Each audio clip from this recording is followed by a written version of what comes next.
I'm an optimist about the human potential. I'm a pessimist about where the culture is headed, and I don't understand that idea that we're going too fast. Like, there's a world to say. Like, really? Like, too fast? The education that kids are getting today, which is a lot worse than 10 years ago, which is a lot worse than 20 years ago. Where are we going to be in 30 years? Like, you can't just change things on a dime. Now is the time to act.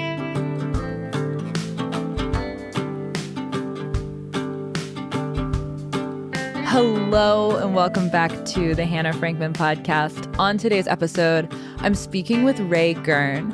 Ray is the co-founder and the CEO of Higher Ground Montessori, the largest network of Montessori schools in the world. In today's episode, Ray and I talk about the business side of building and scaling schools. We talk about why talent is so important and how Ray thinks about building a culture that scales across their 150 locations across the US and Europe. We talk about how Ray thinks about the business model of what Higher Ground is and how it works. We talk about how he thinks very philosophically about Montessori education and about culture and about drawing the principles of Montessori from the 20th century and into the 21st and how that relates to his job as a CEO and startup founder. And we talk about the education landscape, why it's so hard to build a network of schools like he's doing, what he's most optimistic about the future, how he sees Higher Ground growing, but also other models that he's excited about that he anticipates exploding in what he calls the golden age of education that we are now entering. Ray is a brilliant thinker and a deeply philosophical and introspective person. And I really enjoyed having this conversation, and I hope you enjoy listening. Ray, welcome to the podcast. Hi. I'm really excited to dig into Montessori with you. I've had a couple of people from Higher Ground on the show already, but I'm really excited to dig into the business side of building schools. I've been really looking forward to this conversation because you are building the largest network of Montessori schools in the world, but you're also taking a stab at a problem that no one has really solved at scale yet, which is how to build an ever-growing, sustaining network of schools on a national or global level. So I want to get into all the nitty-gritty of the business side of how to build schools. But first, to set the stage, I want to get into very quickly, why Montessori schools? Why is this the work that you've chosen to dedicate your life to? I mean, it wasn't Montessori. So interestingly, for me, it was education. Why education? There's a little bit of, as always, like fortuitous coincidence. I started tutoring while I was at the University of Toronto. Became interested in both the business of education because I was getting paid a lot less than the tutoring company was charging families, and like I can do this myself, and and more importantly, like the problems of education. I just saw when I was doing remedial grammar, remedial math, SAT test prep. I was working with kindergartners through high schoolers, and just became really interested in the problems of education. What is wrong here? Something is, dysfunctional at a fundamental level. I was a student of philosophy and history and psychology, myself, and so the problem of education became really interesting. And then what I would say what happened is that I was initially extremely drawn to, you could think of it as a classical kind of great books approach, which is still really a core part of who I am, which is kind of an emphasis on the centrality and the importance of knowledge in human life. How do you acquire the wisdom of the ages? How do you make it your own? How do you take thousands of years of human life experience and make it as if it's your own memory? And of course, you can misapply the lessons of history, you know, just like you can misapply the lessons of your own life, right? Get into, you have a bad relationship and you draw the wrong conclusion going forward. It's still valuable. And um, I did some early work in my career to really try to figure that out. And then along the way, discovered Montessori and had a professional identity crisis. Wait, am I child-centered or knowledge-centered? Am I classical or progressive? Like, where do I fit here? What do I think? And, it kind of came pretty clearly to the view that I reject both sides of the false alternative. Um, and came to, much more interestingly to the view that, that Montessori rejects both sides of the false alternative. And I think most people that are fans of Montessori see her, in a way, as like the best of the progressive educators, right? And that is not my view. My view is she equally rejects progressive education. Most people would think of project-based learning as kind of like Montessori, but the founder of project-based learning, Kilpatrick, was the arch nemesis and critic of Montessori, and he wrote a book called Montessori System Examined in 1916, I think, and to shut out Montessori from early America, like that book. He was a disciple of John Dewey, and I think the head of the education department at Columbia. So we, I ended up with this. Finding myself in a position where I have a unique interpretation of this genius of the ages. We have, me and my team, that maybe clashes with the way that most people that love her think of her. And it's what the world needs, and this is the solution. And so, I think of myself as a kind of dyed in the wool Montessorian, but I'm also happy being called a neo-Montessorian because we do have a distinct interpretation that I think kind of clashes with some other interpretations. But ultimately, my favorite Montessori story, I don't know if it's true, but it's a urban legend that, like, on her deathbed, she said, I keep pointing at the child and you keep staring at my finger. But there is no Montessori method. There's just the human child in development. And that has been my attitude. There's just the human child in development, and how do we support that development and help, him or her become, realize their full potential. I don't want to get too lost in the weeds on the Montessori side of things because Sure. we could talk about that for hours, and I really want to get into the business stuff. But one thing that you just said is very interesting, and I would like you to expand just a little bit. Sure. You said that there is distinction between how you and your team interpret Montessori and how other practitioners or school leaders might interpret her. What in your mind are the biggest differences or the biggest principles that you've built your school network around that to you feel distinct?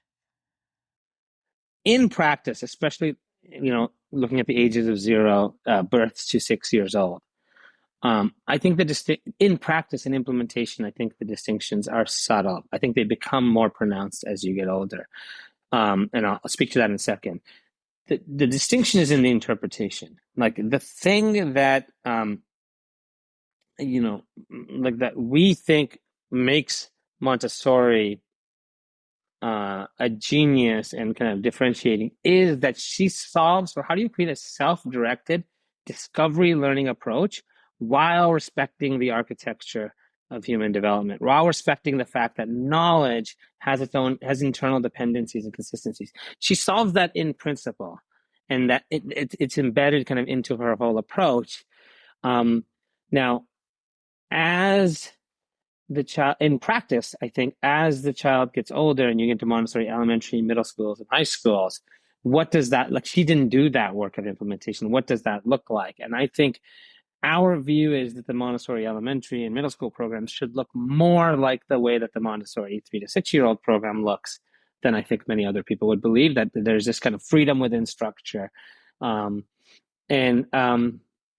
that's one category of difference. Like we take seriously the role of knowledge, and I would say, for example, Montessori didn't speak about the importance of reading Shakespeare because she couldn't imagine a world in which an adolescent wouldn't be familiar with Shakespeare. So you have to she was situated in a context where she didn't feel the need to emphasize that, but she would have regarded it as important, or as I think maybe many people in the Montessori movement would say, like, is it really a need? Like, do you really need that for kind of adult success? But the similarities are much more fundamental than the difference. I'm a kind of fan and advocate of the movement. I think a lot of people out there are doing great work, important work. The The second thing I would emphasize has more to do with the way that Montessori relates with the kind of ethos of the age. And so I think that we live in a culture that sees belonging as, a more fundamental and a sense of capability. Efficacy is less fundamental. That, belonging is upstream of capability. And I'd say we think capability is upstream. Like your sense that you can act in the world, that you can take care of yourself is more fundamental to your self-esteem and to your happiness ultimately, than your sense that you are loved, that other people care about you, that you belong. Both are very important. Both are extremely important and necessary. But we think that there's a way in which the culture generally is inverting, the relationship, and so we're pushing back against that. And so it's not that other Montessori schools or others in the Montessori movement, aren't pushing back, but maybe not as explicitly and not as aware. Or as another example, I think Montessori is a kind of Enlightenment-based thinker, right? Even though she's 100 years after the Enlightenment, she's a universalist. She's a humanist. She sees that the things that are common to the human being are much, much, much more fundamental than the things that make us different. And we should be celebrating our differences, but we're the same in a really deep respect. And I think, again, the many Montessorians kind of embrace the kind of A-bar DEI ethos, kind of impulse of the moment that I think clashes with that Montessori perspective on Montessori, on just our shared humanity and our shared legacy. Give us the lay of the land. You've been building Higher Ground Montessori for 8 years now. Is that right? Mm-hmm. Yeah. Yeah. And you have close to 150 locations around the world. Is that also correct? Mm-hmm. Yeah, mostly in the United States. Yeah. Give us the rundown of kind of just sort of the state of the company in terms of like how many schools at different levels. How did you think through expansion? Kind of what's the model that you're running at this point? Give us the lowdown. Sure. You can think of the business, you could talk about the business as the network of schools and the vision for that growing network, or you could talk about it as the platform. And so I can do both. You, our approach really is to focus on the early education layer, and really transform early education across the country and the world, and then, set the conditions for, a transformation in K-12 education. Now, we go all the way through high school because I think it's important to show that this methodology goes birth to high school, but, 85% of what we do is early education. And that's from a conviction that is what the world needs, and that's what's going to drive reform in education. Like we have this artificial bifurcation between early education and K-12, different trainings, different government regulatory departments, different university departments, different funding ecosystems. Like, why? Like, it's completely bizarre. This is one process, right? For child, for educator, for family. Like, education is from birth to adulthood, and we think that if you want to fix education, you don't start with a 5-year-old, you start with a 5-month-old. And so, on that premise, we're really trying to kind of get that right, and then carry that, carry our pedagogy, carry our approach all the way through. So, we are in almost every major metropolis in the United States. We have a couple of locations in Europe and in Paris, and then we have schools in China and Hong Kong that, we do with a partner. There's now 27 schools, I think, in Asia Pacific. So that those are not included in the 150. And they start as young as 8 weeks old. And, many of them go through elementary school, maybe about 20 of them. All of them, go through 6 years old, and about 5 of them go through high school. And then, on top of that, we have a virtual school program, we have a homeschool program, and in the same way we want continuity of education across time, we want it across geography and across modality. And so when I travel, if I go to New York, I can take my 3-year-old or my 8-year-old or my 9-year-old with me, to New York or to Portland or to Houston. And my wife and I have been doing that with our kids since they were very young. They've been to, dozens of cities as a result. And we have customers that do that. We have other employees that do that, and see this world where people can travel with their kids, where if you want to go to Florida and be with grandma for 2 months, you don't have to like miss school. You can just switch over to a virtual school program, do that 2 or 3 hours a day and not miss a beat. If you want to, go, backpacking across Europe, we can figure it out. Like there's, there's, a, there's a, um, there's a kind of way in which like we see two value propositions in education that we want to achieve. The first and the most important is like this transformation of how we help a child prepare for mature life, how we partner with parents to give their child the very best opportunity we can to make the most of their lives. And the second value proposition is like, what are the needs of the modern family? What are the opportunities of the modern family? Like, how do you partner with parents? How do you center on parents? It's no longer, we're not an agent of the state. We're not an agent of the church. We're not an agent of the philosopher. We're an agent of the parent. Education is delegated parenting. And how do we offer the best possible services to the modern family? And it's the unity of those two that we think transforms education. So that's kind of the vision. I can talk about the platform, but that's what we're trying to open 1,000+ schools, um, and then inspire others to do the same, so that we can really transform education. I actually am curious to get into the platform because I know there's a lot behind the scenes that's keeping all of this running. Which is not always as obvious to the outside observer who's looking through your website and looking at your locations. Like, wow, there's a lot of schools, there's a lot of infrastructure here, but there's also a lot going on that you can't see that's keeping all of this functioning. Mm-hmm. Yeah, absolutely. So, when I use the term platform, what I'm zeroing in on, what I'm focused on is like, what are the key drivers of great education at scale? Like that's what we set out to solve for. And in our view, there are four, and you can think of us as like these four little businesses wrapped up into one. That is the platform.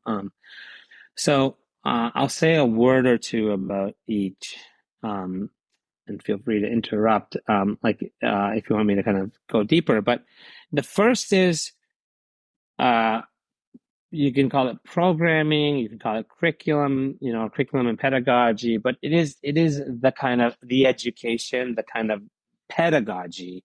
And for us, as I kind of mentioned, it's this kind of Montessori informed, this kind of Montessori implementation, from birth to adulthood of what we regard as the curriculum that is required kind of for to be an informed adult.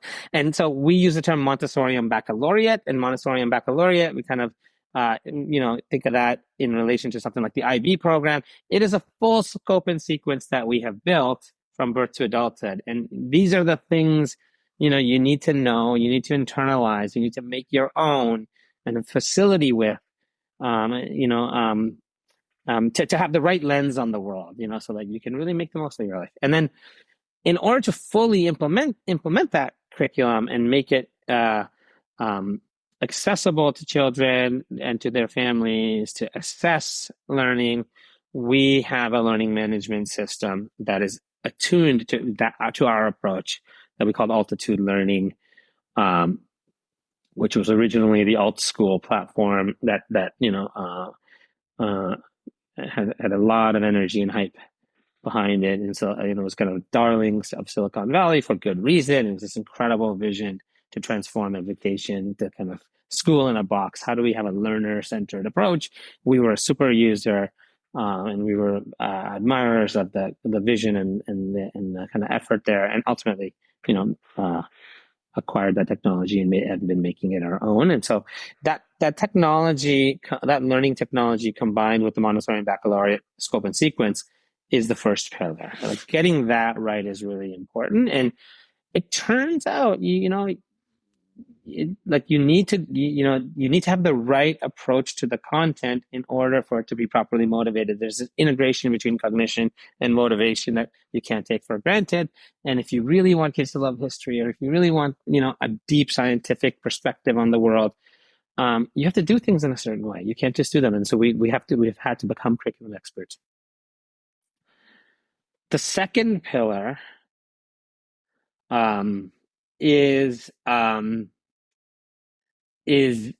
human capital, is talent, is people. And so we really recognize very early that we need to have our own teacher training, that we cannot depend on anyone else. And so we have our own kind of federally accredited teacher training at every level, infant care all the way through high school. We can train, nannies, we can train, middle school teachers, we can train anyone and we have effectively a school management MBA for our leadership training. So we knew we had to solve the training in-house. And that training also uses our learning technology, and that training is also built as a system of scale. But I can walk into, Chick-fil-A with my kids and really like the person, the cashier, and say, like, do you love kids? Like, you're awesome with kids. You should consider becoming a Montessori teacher, and I'll give you a $5,000 training for free if you want to. And so we can just find soulmates out there. We don't need anyone to train. Anyone that wants to do this incredible work of transforming the arc of a human life, you just need to have an idealism, and you need to have work ethic. Like, those are the two things you need to have, and we can train you. And so that's the huge unlock. Whoever wins the talent war, in this sector wins the war. And so that not that it's been easy to do. So all these things have had challenges, and there's still things we're figuring out, but that's the second pillar, right? Is training. The third kind of feature of our platform is our school management system. And we really think of, you can think of this as our operating system integrated with our retail management philosophy. Like, this is the most demanding customer service dynamic in the world. As expensive private schools, we are taking people's money, a lot of it, probably more money than they spend on anything other than a house and maybe a car once a year. And much, much more importantly, we are taking their greatest value, which is their children. Most of them who cannot fully speak yet, right? When you're talking about a 1-year-old, a 2-year-old, a 3-year-old. You can be a great computer programmer and be in a bad mood and do your job perfectly well. You cannot in our line of work. Your mood, your psychology, it's part of what these children understand, and they sense who you are. Their parents do, so you have to be able to bring your best self, right? And time management skills, organizational skills, communication skills. These are just permission to play. Like, the real skills, can you manage your own energy? When do you call that friend who's going to indulge your self-pity and let you cry, let you vent, let you whine? When do you call that friend who's going to kick in the ass and tell you to knock it off, stop being a baby, and get back to work? Like, I don't know which phone call us head of school at one of our school needs to make. Only they know which one to make. And so we really try to optimize for like a culture where you can be your best self, and then think about how do we build in the systems and processes to manage to that type of authenticity. And we regard our culture and our core values as fully part of that. And then there's all the tracking KPIs and really making sure that you can remotely see in one shot, like, what is the whole business doing. So the first pillar, curriculum and pedagogy. The second pillar, human capital, and the third pillar, you can think of it as a kind of a management philosophy embedded into an operating system. The fourth pillar is real estate operations. And you really cannot succeed unless you have a pretty robust, sophisticated strategy to how you're going to solve for real estate, both in terms of just needing the physical facilities. And physical facilities are not going away for 0 to 6 at any time soon. High school might be fully virtual at some point, although I think it'll be hybrid. But, young children, there's going to be physical facilities, but it has to be nimble. You have to sometimes stand up something in someone's office. Um, and um, and then like there's a whole kind of pedagogical side to place-based pedagogy, like the building that houses our programs is part of our program, right? Montessori talked about the environment as the third teacher, right? The child's inner kind of instincts as the first, and the parent or the adult as the second, right? And then the environment shapes the soul of the child, right? You take a 1 year old or 2 year old, if you're in an orderly environment where things make sense, then you learn how to operate in that type of world. And if you're in an environment where your concentration is respected, you're able to develop in a certain way. You wouldn't believe how many schools I walk into where the class is for 3, 4, 5 year olds and the windows are 6 feet high, and the children can't even look out the windows. Like, what is the point of designing the windows so high? It's because there's no intentionality. No one thought about that, and so we have the best kind of educational design team in the country. So these four things together, I think, are necessary, but also sufficient to do great education in school. I find it really interesting that you built your own teacher training program in part because, if I understand correctly, there was no infrastructure that existed that could train as many teachers as you anticipated needing to be able to train. And so you built your own alongside the schools so that you could have a talent network that was scaling with the actual school locations. What was the process for that? Is that a hard thing? I mean, I'm sure it's a hard thing to get off the ground, but like, what are the biggest complicating factors or things that you had to think through to make that work? I mean, there's so many complicating things about it. The first is actually getting the training right. And, I am trained by an organization called AMI that, I'm a deep, deep abiding respect for. And at my previous company that I was CEO, LaPorte Schools, we used AMI trained teachers. There just was not enough. And we found that we were compromising on the qualities of the individual because anyone had Montessori training, we had to hire them, even though they weren't necessarily aligned fully with our overall strategy or business approach. And so we needed to have a kind of more holistic approach to training.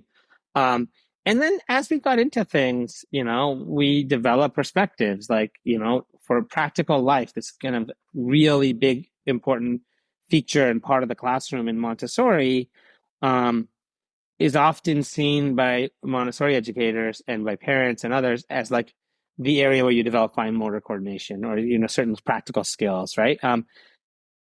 It's not. That's not the purpose. It's the area where you develop executive functioning skills. It's the area where you develop a deep, deep capacity to concentrate. It is the thing that makes possible an explosion into literacy and math when you're 4.5, 5. If you want that, you have to be doing, practical life when you're 2.5, 3. And if you understand it that way, you train slightly differently. You want to be able to control for that. And then for us, practically, we're training on the job. We're opening classrooms all the time, and we want our assistant teachers who are working in the classroom to be training. And so we need to be able to have training in the evening, training in the weekend, self-study, assessments that are different. We just needed a whole different logistical approach. And so over many years, I think we developed that. I think we in the post-COVID years, our training wasn't quite ready to handle the level of growth we had. Our strategy in COVID was like the best defense is a good offense, and we grew immensely, and it was a very exciting time for us, to kind of, that which tries you also makes you, in the sense that it really tried us, COVID, but also made us. But we hit a wall, a year and a half ago, in part because we hired a lot of people with outside training, not our training, because we were still ramping up the training. And so, that really highlighted for me how important it is to and it almost like kind of renewed my conviction on how important this thesis is that we have to have our own training, because we would hire people that maybe they were good teachers, they weren't fully aligned, maybe they were great teachers, but for example, we want to be open on Labor Day, we want to be open on Martin Luther King Jr. Day. And these teachers feel very strongly that schools should be closed, right? Or that we should have a 2 week Christmas break, which is perfectly legitimate. They should be working at a school that believes that. But we never fully explain, like, our view is core to our mission and core to our vision and core to our strategy is to solve for this dichotomy that exists between the daycare operators and the idealistic educators, where one's trying to be the village that supports the family, in raising their child, really optimizing for dual working families, but really are not really educators in any meaningful sense. And then the other, they're educators, but they're artisanal and craft and mom and pop, and not really, they close for 2 weeks at Christmas, or they close at 3 p.m. every day, and like they're not really accessible. They're not really, moving from upper middle class to lower middle class to everybody, in a way that kind of we see, Montessori able to do. And so we have this whole sophisticated view of what it takes to realize our mission. And our teachers didn't believe in it, a lot of them, because we hadn't trained them. It wasn't just training, it was also hiring and onboarding and everything. And so we had to correct for that. And now I think we're really kind of fully in sync. I will say, and we will say on like in an opening interview with a teacher, or the candidate, a teaching candidate, when there's a snow day, when it's a snowstorm in Colorado or in Denver, in Chicago or wherever, we are not going to look at the local school district to see if they're open. We're going to look at the local Target. How do you feel about that? And if that's not for you, totally fine. That's who we are. And there's just a level of alignment that we had in 2016 and 19 that we lost during the COVID years because, we had to, in response to COVID, in a sense, depart from our thesis that we have to train our own staff, and that we've now, we've recovered. So, I don't know if that answers the question, but, in terms of your original question of like, what else is hard? Assessment is really hard. Assessment is really hard because, how do you not become all the same things that apply in education apply in training, right? How do you not become teachers of the test, right? Like, and like, and a phrase I heard that I adopted is like, how do you design tests worth teaching to, right? Like, how do we make it so that there's a real way to assess? Because this idea that there's no standardized assessment, which is also kind of, you hear in Montessori that it's cookie cutter. It's like the factory model to do standardized assessment. It's just, like it's cookie cutter the factory model to do assessments that don't honor the actual nature of the human child and the human being. But we have to have some way of assessing. Like the alternative can't be no assessment or bad assessment. And so that's been a real challenge in training that we're still figuring out. And then I think the perennial question of what's trainable and not. And as an optimist about human beings, I feel so much is trainable, and I'm always resisting this idea that like, there's obviously will versus skill and all of those distinctions, but resisting this idea that, that adults can't learn. I mean, so much. I attribute a lot of the success I've had and some of the challenges, but to a kind of conviction I have that the reverence and the respect and the love that Maria Montessori has for the human child, that the child is capable, that the child is to be trusted, that the child is basically good, that the child does not seek the path of least resistance.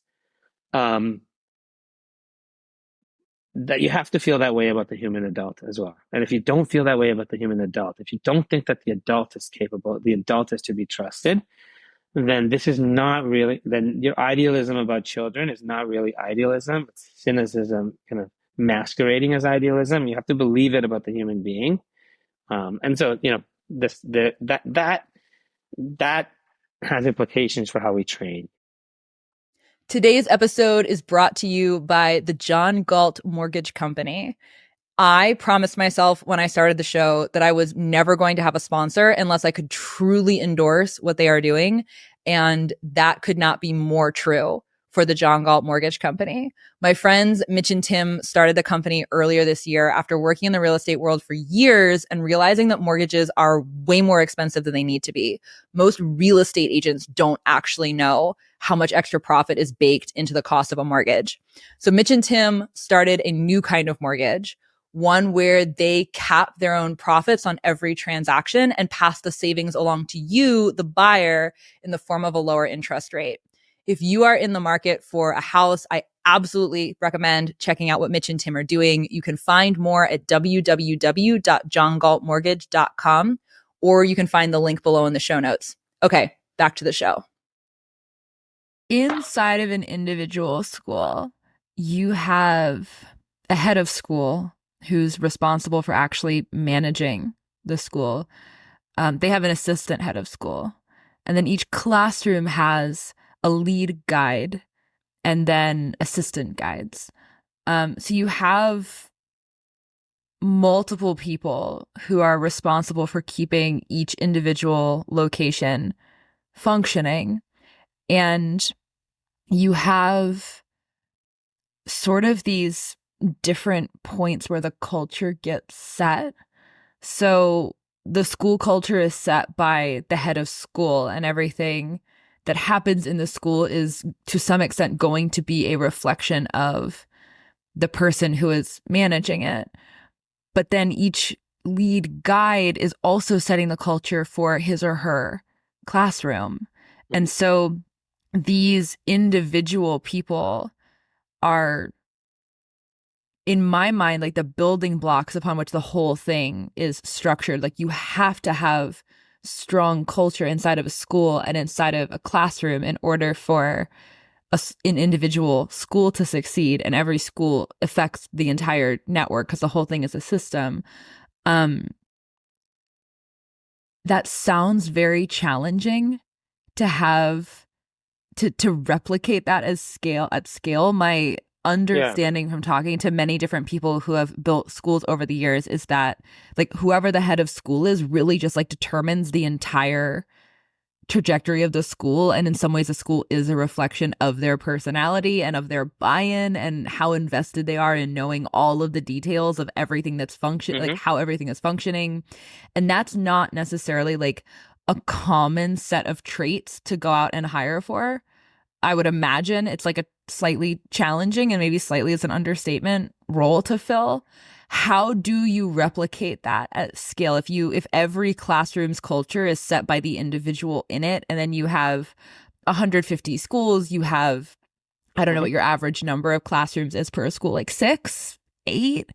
That's a lot of variance. Yeah. How does that work within an organization? So if you so there's a lot to say, but let me start with this. Forget before we even existed, for Higher Ground or Guidepost existed. Like, what Maria Montessori showed at the level of the classroom was you can create, and great Montessorians, AMI and AMS Montessorians over the years, I think, have shown is, if you get a training right, if you get the ground rules right, the pedagogy, if you get the environment right, and if you hire the right people, like you have the right inputs, you can get incredibly consistent results. And if you took the top 5,000 Montessori classrooms across the world, you went to Zambia, and India, and Iceland or wherever,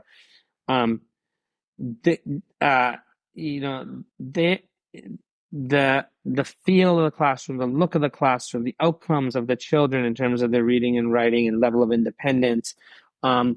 There's incredible consistency just from the sheer fact that they're high quality, high fidelity implementations. Incredible consistency of outcome. And yet, none of those teachers feel like this is cookie cutter, this is corporate, this is imposed upon me. Like, this is like, I have no will, I have no autonomy. They're infused with the personality of the teachers, the parents, the children, right? And they're entirely, each of them is sui generis, and they're entirely unique, right? So how can you have something that is standardized and yet entirely unique, right? And this is the Montessori genius. How do you standardize customization? How do you universalize treating everyone as an individual? And I would say what we're trying to do really is at the level of the school, what Montessori did at the level of the classroom.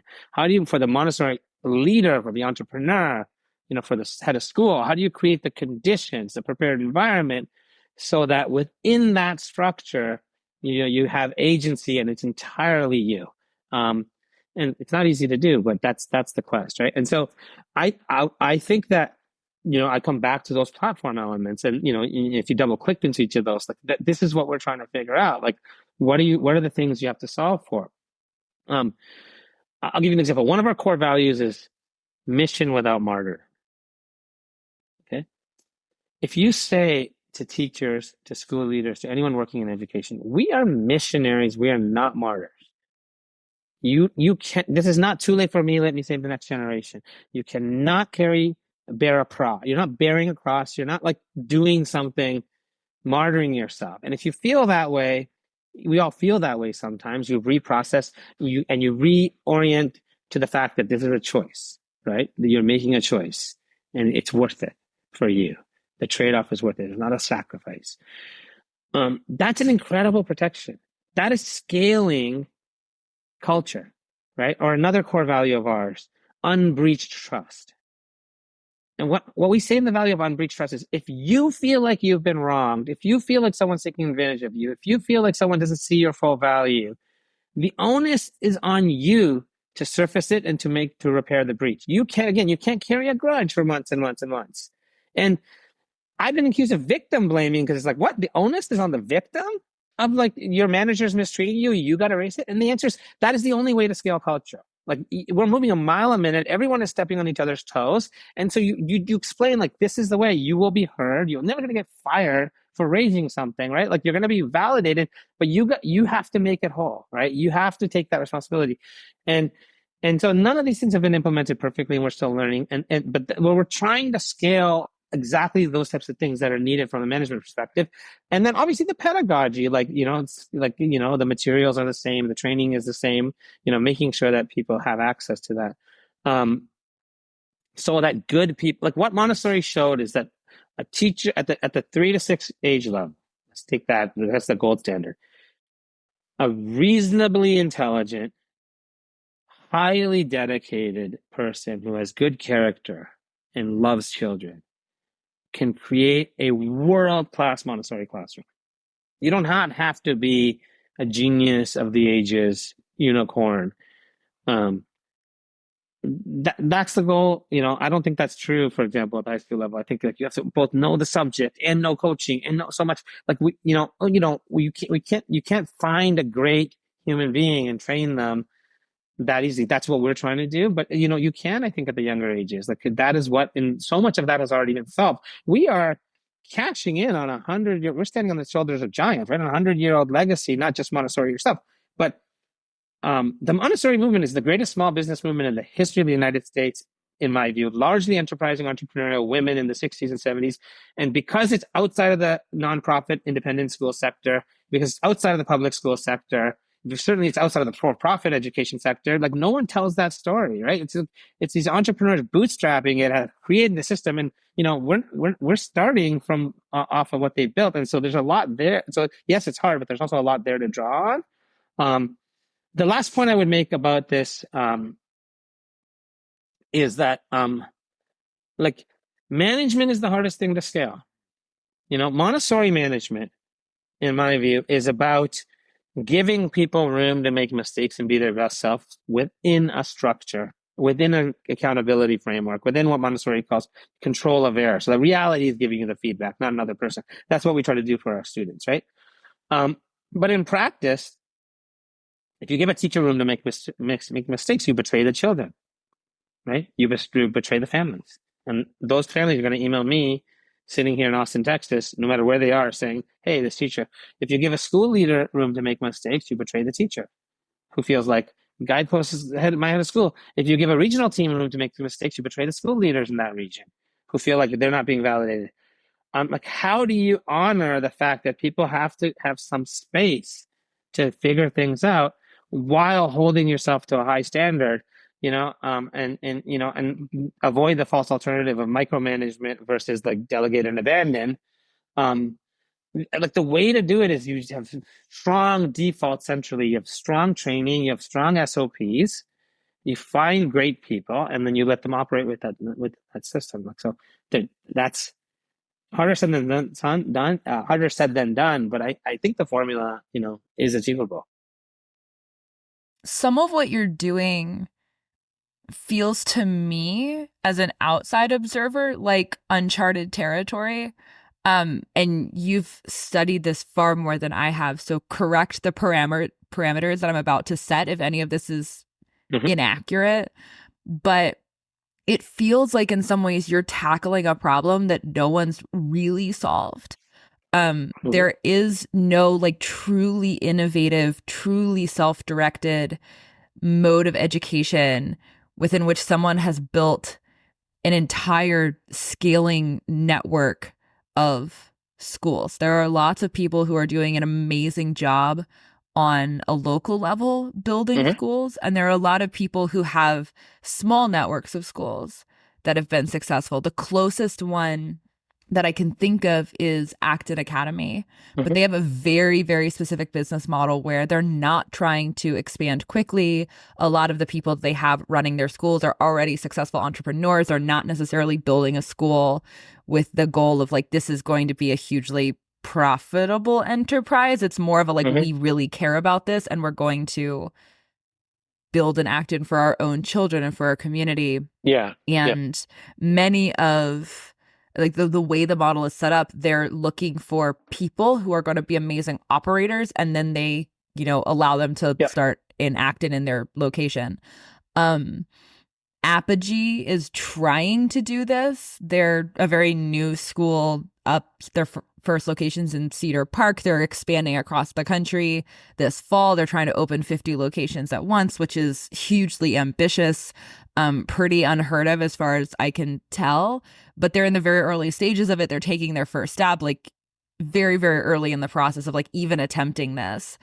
You're building a model where it's all one unified business. It's not a franchise. It's not, a brand that people are licensing for their independent locations, which is kind of how Apogee Hmm. is set up. Um, you're trying to build a scaled business. Um, what's your theory on why this is so hard to do and like why this is something that no one has succeeded at yet? I mean, first of all, you could ask that of any human innovation. Why hasn't no one done it? And there's always got to be someone to do it first, right? And like, Hmm.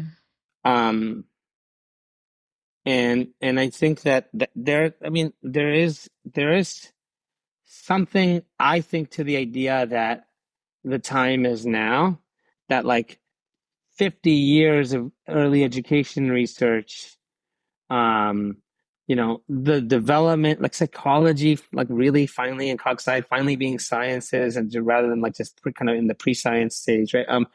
Um uh Social sentiment towards like the profit motive in education, and kind of like all of the kind of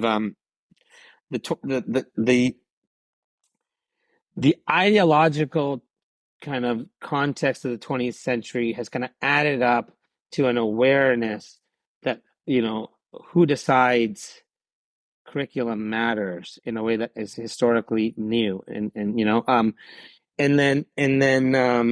then ed tech, like, and technology generally finally kind of being ready for prime time and actually being able to drive, pretty sophisticated solutions, even excluding AI, but especially when you start thinking of what's possible. Like, this is the time to do something dramatic in education. And I'm not sure that the conditions were there before, and COVID is an accelerant and all that. Um, so I think that in a way, like maybe the time is now and the time wasn't right before. People have been trying. I think that part of our perspective is when you're in the grips of a false alternative, you don't know that you're in a false alternative. And like that's the state of education. So like, the president of Harvard in the 1860s, I think it was, said something like, "There's time to move away from one rod, one catechism, and one method for every child," right? Like, it's like we think that, oh yeah, the factory model, and oh yeah, like we've had this commitment to traditional education until 2024, and now we're ready to move away from it. But nothing that is said in 2024 is any different than what was said in 1924. Like, there's been zero movement. Like, all the same arguments been being made, and people were trying. Nobody was committed to quote a factory model. The issue is we don't know how to do it.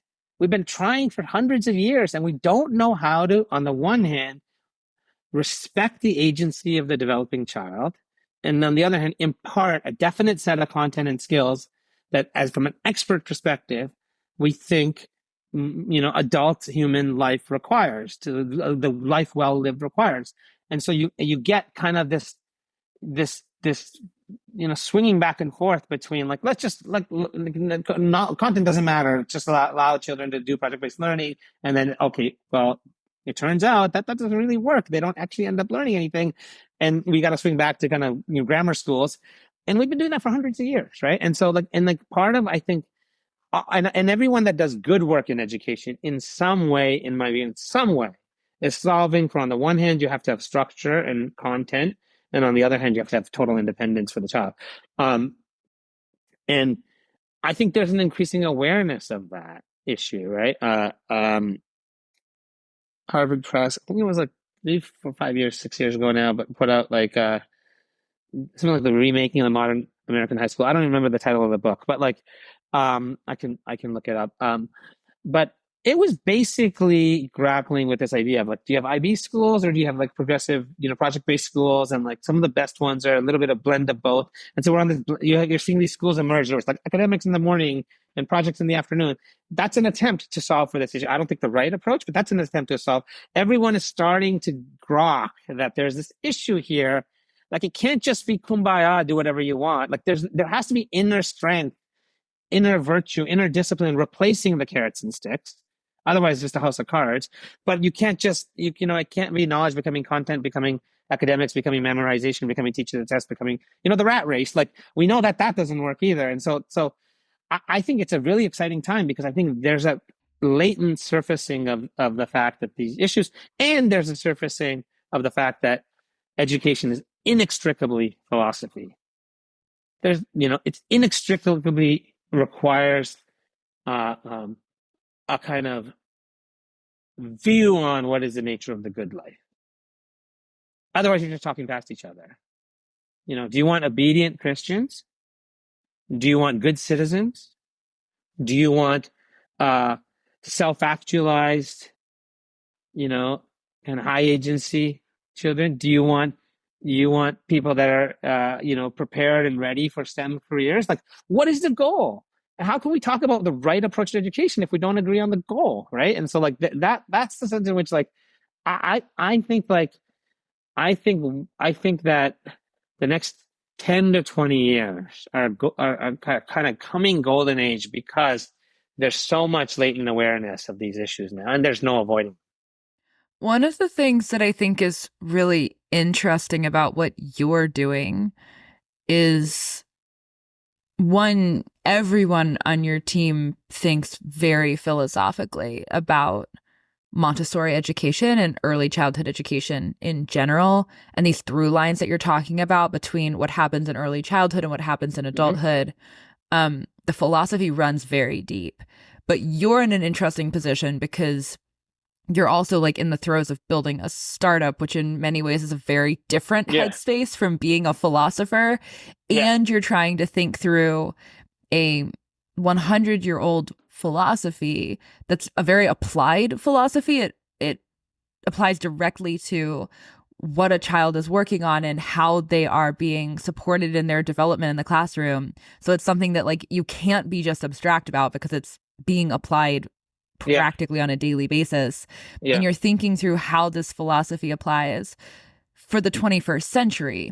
And so you have to think through, like, what of this still holds true, and what of this needs to evolve along with the evolution of culture and time. And you've referenced this earlier, like, Montessori didn't talk about Shakespeare because she couldn't imagine a world where that wasn't just naturally happening. And there are things that are very anchored in time about the philosophy.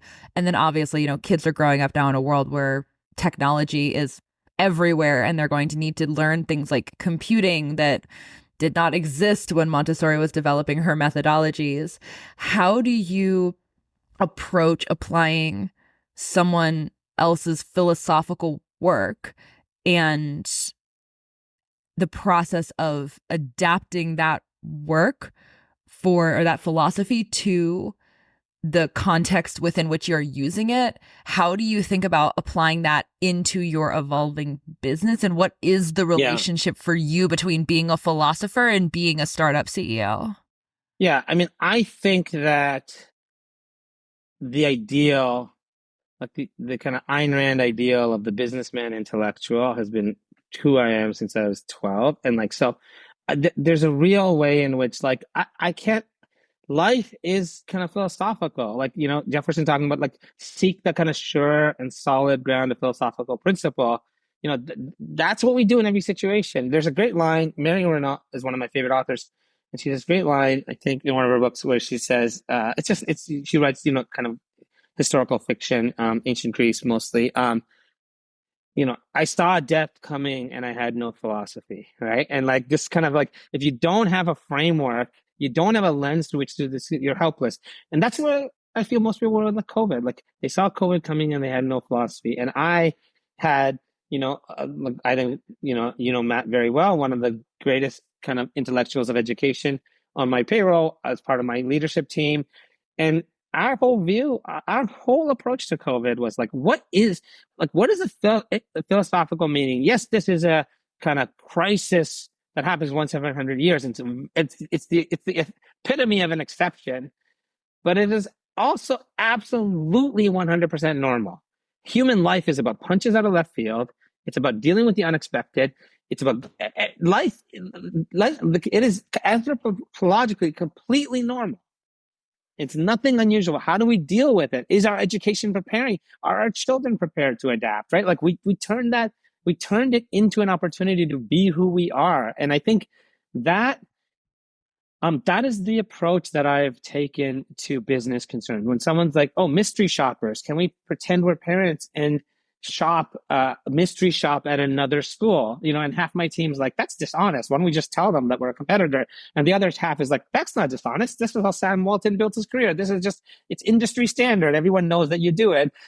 And that's a very hard question to answer. And some of these questions I set a practical default view. This is the way we're going to approach it. And we're going to carry on the conversation. And if we reach clarity, we're going to change our approach because we decide, but we're not going to decide today. After George Floyd, I took a year to just read and read and read and read and resist the temptation to just put out answers that I didn't understand or change policies because I was not in a rush to get the kind of philosophic clarity. And so I do think that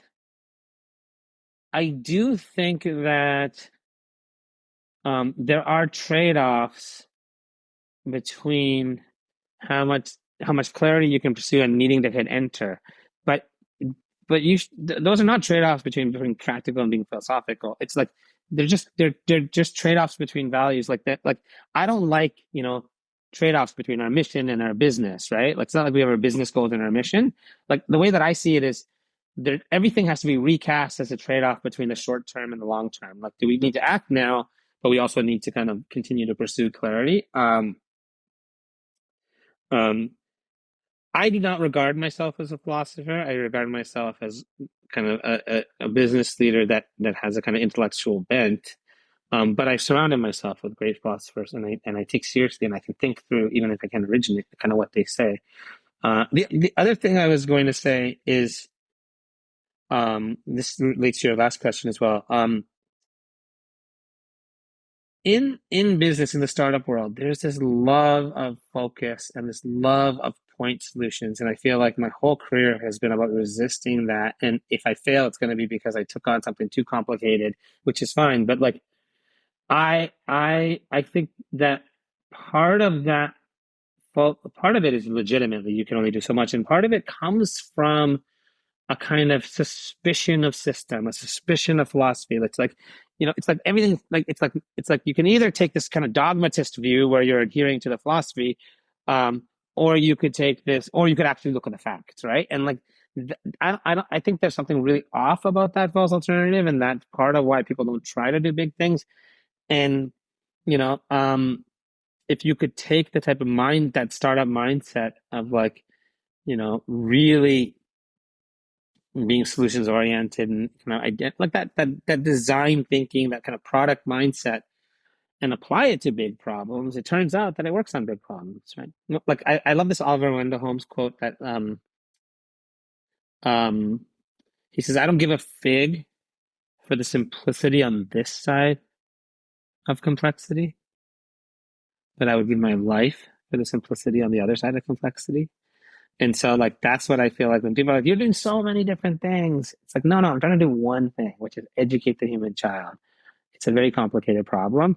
Let's make it as simple as you trying to preach your app to, you know, to solve this one little thing. Like, I want that level of simplicity. Help me get there, because I do think that there's something right about that approach, and we have tried to adopt it as best we can.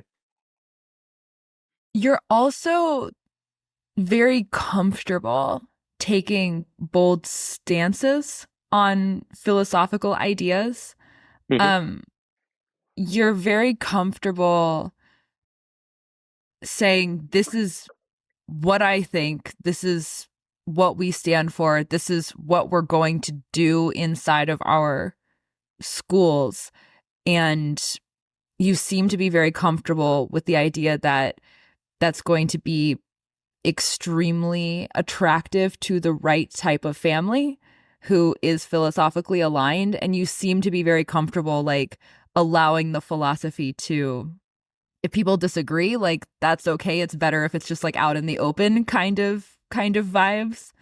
Um, does that come from the fact that you are so well versed in your own philosophy that you feel very comfortable taking stances on things? Or is there like a deeper philosophy in and of itself where you feel like that's an important part of building a culture, building a business? Like, it's better to be opinionated about controversial things for the sake of the business itself. Yeah. I don't think it's the latter. I don't think we're trying to be controversial or be opinionated. I think you want to not be scared of being opinionated.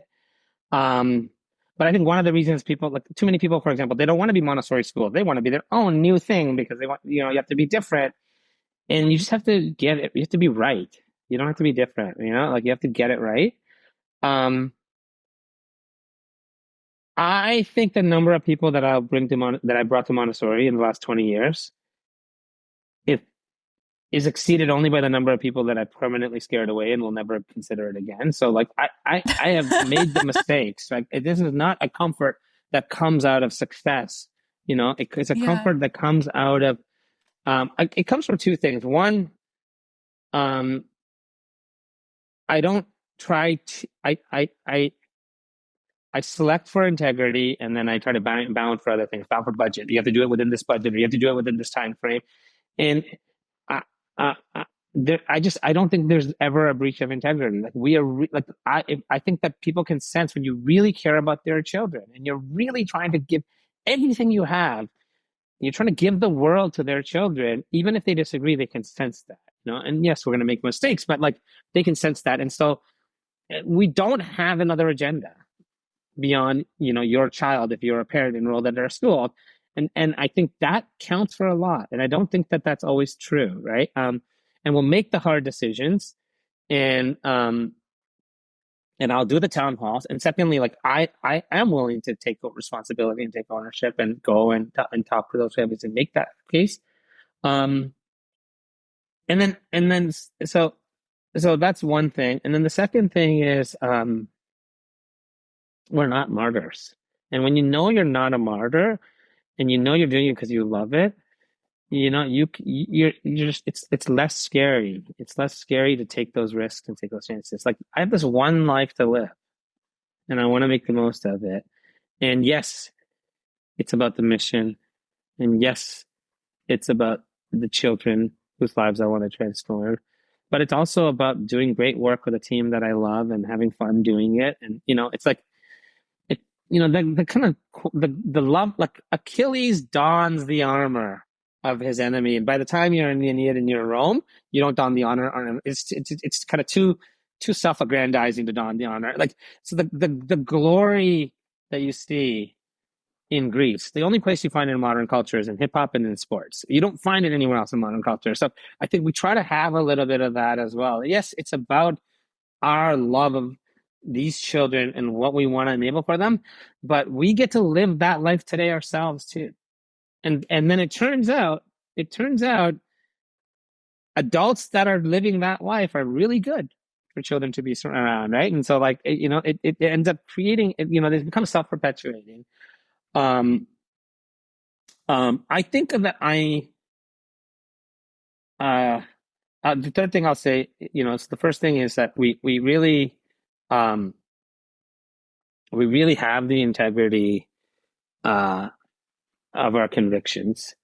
The second thing is that like I think the people that work here really love it, and so you're able to take chances because you're not doing it, for the wrong reasons. And the third thing I'd say is um,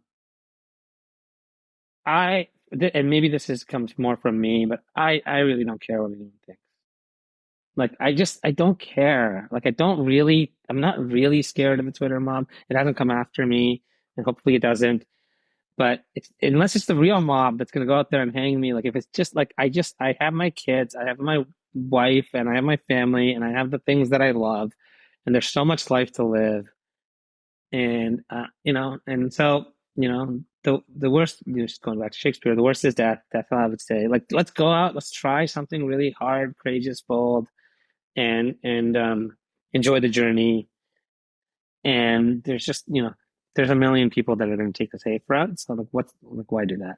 So it's like maybe I have constitutionally something that allows me. It's not easy taking risks with other people's money, right? Like there's a real, I have a real respect for capital. I don't think that it's a super strength of mine, like kind of, and I think that it's been surprising to me how few people you know, have the kind of courage. In part because we are a tricky thing to place. Like, we're not a nonprofit. We're a commercial business. We're not really a tech company. We're not really a school operator. We have this real estate angle. And so like we confuse people. Um, but it's been surprising to me. So actually that reminds me that I think the one other thing I would say is, in terms of when people are, why are you growing so fast and how big you are and you're talking. Um, I'm an optimist about the human potential, but I'm a pessimist about where the culture is headed, and I don't understand that idea that we're going too fast. Like, um, we're raising a generation of people that is going to like want a strong man to tell them what to do and is going to fall into line. The children of Weimar Germany, the most progressive, part of Europe, became the Hitler Youth. And I don't get it when people are like, you're going too fast. Like, there's a world to say. Like, really? Like, too fast? Like and not for our individual lives. Like, we'll live our own lives, but where are we going to be 20 years? The education the kids are getting today, which is a lot worse than 10 years ago, which is a lot worse than 20 years ago. Like where are we going to be in 30 years? Like, you can't just change things on a dime. Now is the time to act, right? And so there's this activist kind of impulse as well. You just throw that into the mix. You think a lot about, like, we've talked about the culture of the classroom. We've talked about the culture of the organization.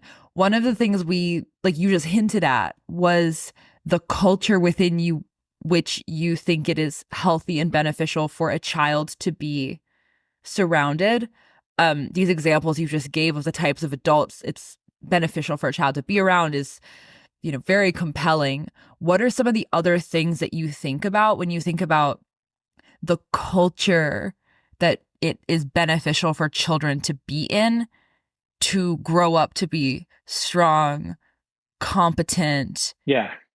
knowledgeable, humanistic adults? Yeah. I mean, I didn't, by the way, Matt Bateman's talk, The New Normal, It should be required listening for anyone working in education, like really seeing what is this idea? What is the new normal that it's possible to the human being? Because people don't realize how much is possible to us and how fast. And the example that I use is um, imagine going into a supermarket, grocery store, and a mom or a dad is whacking their kid on the head. It would be weird. We would turn, some people would call the police. Some people would be like, what are you doing? Like, it would seem really odd that someone is hitting their kids. And not too long ago, like, I mean, not like, within my lifetime, like, it was pretty much okay, and like, like there's things like, like surgeons used to smoke in the operating room while they were doing surgery, right? Like, and or there was a prisoner exchange. This happened, I think last year. There's a prisoner exchange and between like Russia and the United States, and this Russian prisoner. I don't know why I was watching this interview, but he's being asked by this talk show host in Russia, like, what do you notice? You're back, in Russia in 20 years. And he's like, everyone is so effing healthy. You're all eating salads. None of you are drinking during the day. Like, and I don't think of Russia as necessarily a particularly healthy place, but like to be away for 20 years and you go back and everyone's going to the gym, like you can raise the bar really quickly. And that's what we need to do in education. So a lot is possible to us, right? In terms of what conditions lead to that ideal, like if you're a parent or if you're an educator, we have our whole approach, but I would distill it down to three things that I think have to be true of any educational program or any learning environment or any home environment. One, a culture of work, a culture that respects a state of concentration, of deep thinking, of kind of mind guided action, of intentionality, right? Like this is all work in a very broad sense of purposeful activity, right? Do your children have projects? Do they have goals? Do they pursue things? And is the culture enabling that? Are they in a culture that has that? And then do they have that culture in themselves? A culture of knowledge or truth. Are they on a quest for truth? Is there a desire to know, to understand? Do they opine and play idea chess, or do they really try to get at what is actually going on? And if you're allergic to the word truth, that's something to examine because it's a very good word, right?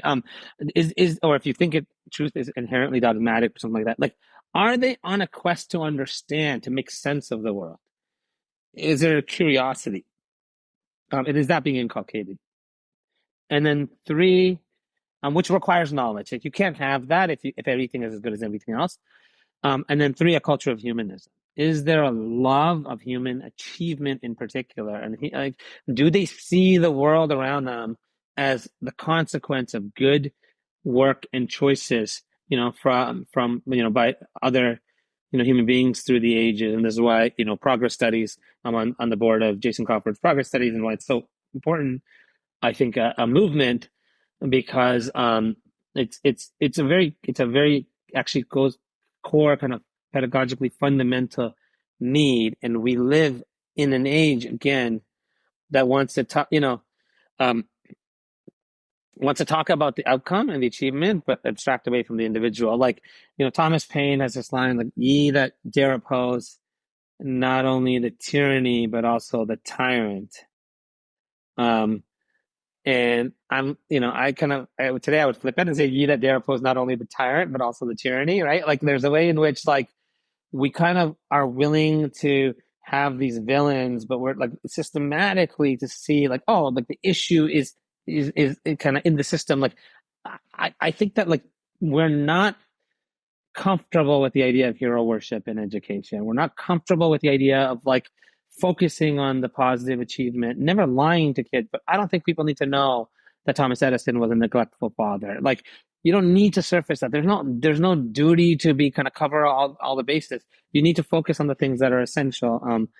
Um, and that, I think that if you don't have that, Montessori talks about this, if you introduce the problems of the world too early to children, before they fall in love with the world of history and industry and culture and civilization, they're not going to fix the problems out of love. And if you don't fix them out of love, you're not going to move the needle an inch. And so like culture of humanism, culture of work, culture of knowledge, these are the three things to look for. And there's millions of manifestations. It feels, maybe this is a stretch, but it feels almost like that is kind of the natural progression in many things. Like you fall in love with an idea and you go deep in the idea, and then you start to notice the problems after you've gotten, like, you've really like grasped the idea and understood it, and you can like see it for what it is. Or when you meet a person, like if you see all of their flaws right away and nothing else, you're never going to want to interact with them again. But if you fall in love with the person first, which is normally what happens, and then you 100%. begin Yeah. and then you see their flaws, but you already love the person, and so you're like there with them through the navigation of like bettering yourselves and figuring out how to interact with each other over an extended period of time. It makes sense that the world should be the same way for kids, that they get to see the beauty in it first before they start to have all the problems foisted upon them, as opposed to just having the problems handed to them and say, look, this is the mess that you're inheriting, good luck. I mean, I think, I mean, there's a lot of different things there. So the first thing I would say is like when you're looking at children, um, it's very easy not to respect children or to think they can't handle it and they need to get like it's it's very easy, and one of the epistemological manifestations of that is like it's very easy to go to the edge cases with children immediately before you get the kind of basic point clear, and I just don't think that's needed, right? um Secondly, I think part of what's going on in terms of going to the problems here is you're importing an adult view. All there is no value neutral. Like to be value neutral in education is to be extremely value laden and have a view. And when you're going to the problems, you are saying that the problems are more fundamental. And I think I think that speaks to your own educational philosophy and life philosophy. I mean, if you're living through war and bombs are going off, like it's you can't just be like, don't talk about that. You have to kind of bring that into the child's reality, but you still need to cover the essentials of history, and you still need to contextualize it and ground it in the story of human history. And the story of human history is an incredibly positive story. It's primarily a story about rising, not about falling, right? And that I think what we're actually seeing is a disagreement with that, right? That is the issue, and that's why parent choice is so important in education, and like we have to allow a million different people to take their approaches. Um, I think that the fear of propaganda in education is really legitimate, and everyone should be really assessing their own work and trying to distinguish between is it education for knowledge or propaganda? Because it is very easy to trade in propaganda that you agree with and think that that's knowledge. And so that's where like I have some sympathy for the people like, gotta be balanced. You gotta talk about the fact that, Thomas Edison was a bad father or Martin Luther King Jr. was having affairs. And like my view is no, but it's a kind of view that I've arrived at because I think it's right and not, and like I try to apply it in cases, even where I maybe am tempted. And I think I'm much more worried about hiring people that agree with me than that disagree with me, because I think I'll naturally catch it when they disagree with me. Um, and so we've done some, I think, good work here to try to formulate like what does it actually look like. And in that context of a really developed, informed view, we do have a lot of conviction that heroism and focusing on the individual innovators and creator and statesmen and politicians, whatever, throughout history is very important. It's not enough just to talk about in the aggregate what it's adding up to. You have to tell the story of human individuals. There's been a huge wave over the past few years, and particularly during and post COVID, of new projects in the education world, new innovative options for self-directed education, very broad umbrella, but many projects to be excited about. There's been a lot of investment backing those projects. VCs are interested and excited about what's happening in education. Obviously, you're expanding very quickly in this arena. What do you see when you look, 5, 10 years down the road? Obviously, no one can ever super clearly see the future. It's murky, but like what are your predictions or what do you anticipate? Do you think that other people are going to be building networks of schools like you're doing and that this will become a more common model? Are there other, you know, Yeah. things building momentum in the space that you're particularly bullish on? What are you seeing? As I was saying, I think we're entering a golden age in terms of the type of innovation, and it can take time. I I have a lot of conviction that ed tech is going to increasingly move towards solving the problem of like of how content relates to method. And I think and how do you impart a set of kind of shared content, while respecting the fact that you can't connect the dots in another human mind. Like, another way to put it is the relationship between cognition and motivation. So I have a lot of, I think that a lot of the exciting stuff is going to be in and around kind of that. In terms of business models, I'm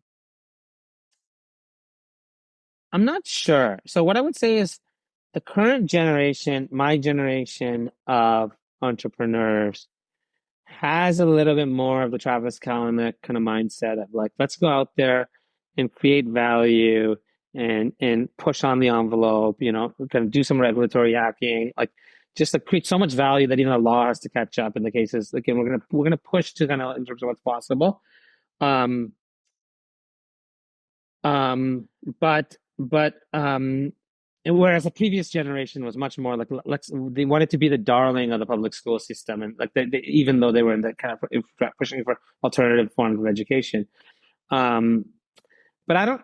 But I still think people are not. There's not a lot. People are still tentative, and I don't know that the capital is there fully yet to take kind of these bold risks. I think that if you, I think that it's I'm of two minds of like the great stuff since that's happening politically. It's a little too political. Like if you imagine the taxi cab industry, you imagine like it's awesome. Like there's all these committees and all these politicians that are like, look, we gotta like do something. Like this is kind of like a really bureaucratic, highly regulated kind of industry, but there's no Uber and there's no Lyft. And it's all at the level of policy, right? There's no actual user experience that is phenomenally better, right? Like in a demonstrable way.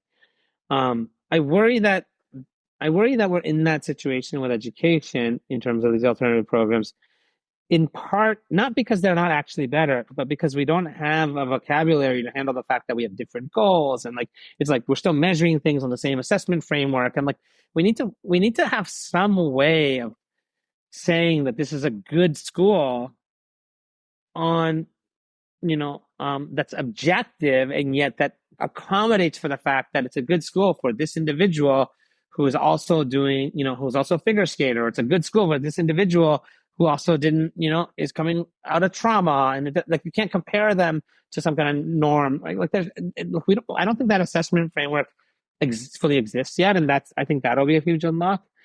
um and so for that reason, like I'm not sure like whether we end up with broad sweeping networks, or whether, for example, higher ground, we get to 1,000 schools to prove the concept, and then ultimately, the next 20,000 or 50,000 are just small entrepreneurs, and we end up being a platform play from that. I do think you need to prove it at the level of 1,000. Is it going to be 10,000? Or is it going to be more after, Mrs. Jones in Boise is going to pull together 20 families and open Jones Montessori Academy, and it's just they're using our platform in the background. I'm not sure. People ask me like franchise, like why don't you franchise? Like, are you opposed to franchising? And my answer, a little bit tongue in cheek, but my answer is like I aspire to franchise because, like, do you know how much you have to figure out in order to have like operating procedures worked out at that level where you can just franchise? Like, we are not a variation on a theme. We're not commoditized education doing what everybody else does, just with slight changes in brand. Like you're creating an entirely fundamentally different system, and that's why it is exciting to venture capital, because if it works, like the amount of revenue that people are willing to spend in education, even families that go to public school, right, is second to none, right? Maybe only to healthcare. Um, and yet there are no $100 billion companies, and so there is a lot of opportunity here. Um, but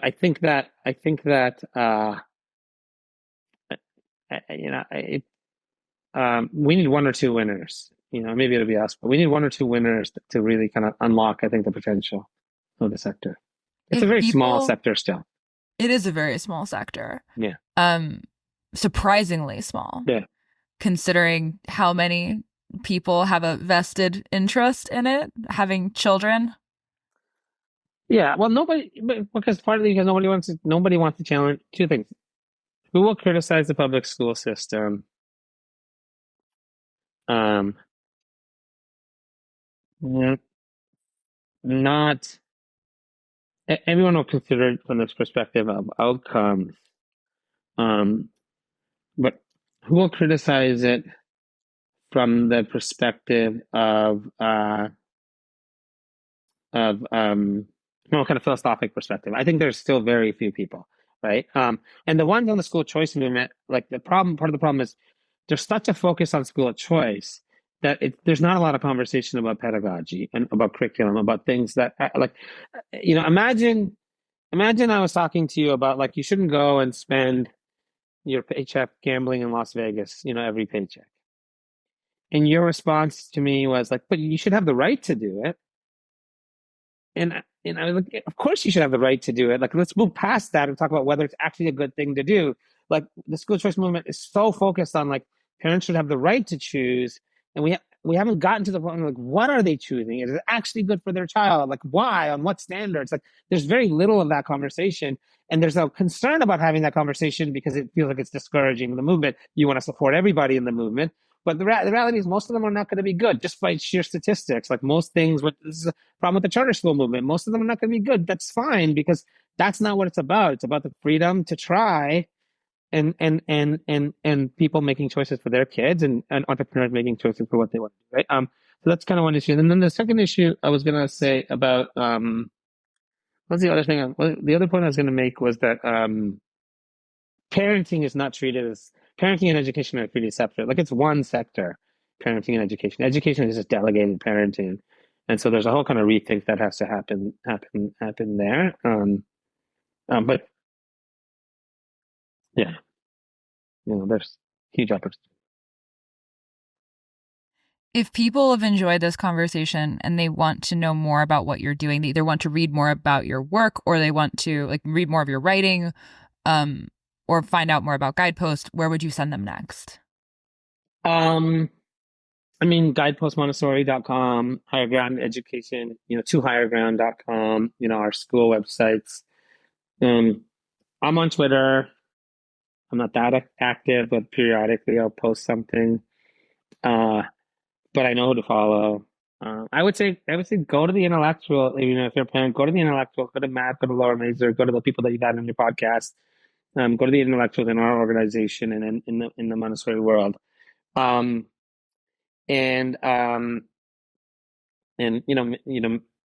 maybe I'll do more of this type of thing, but there's not a lot because I'm heads down. I feel like where my contribution is running the business, trying to get it right. And so, periodically I'll write something or share something. But it's mostly the educational academic team that we have that are just phenomenal. They're just world class. Well, I appreciate you taking the time for this because this has been a really fun conversation. Thank you so much for being here. Yeah, my pleasure. My pleasure.